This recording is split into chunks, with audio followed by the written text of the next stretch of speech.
មេនេះប្លង់កំដរអារម្មណ៍ចិត្តផ្ទះតាមមាត់ពេកមានអី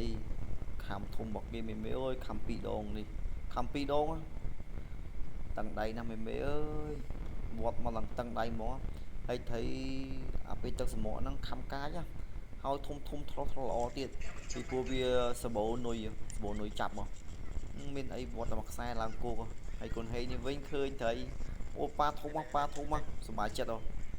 ព្រោះខ្ញុំថាបើបានត្រីមួយប៉ាឆាប់ទៅផ្ទះព្រោះកូនហេងឃ្លាននំដែរខ្ញុំទៅមកផ្លែដែរណាទៅចន្លោះពីម៉ោង7:05ខ្ញុំលេងតែម៉ោង5អី5កន្លះ6ឡើងផ្ទះវិញនេះ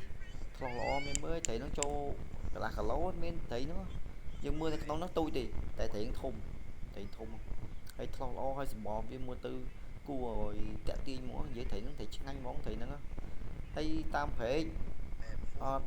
ខ្វះទេត្រឹម1ត្រឹម2អីបំបក់គុកខាំហ្នឹង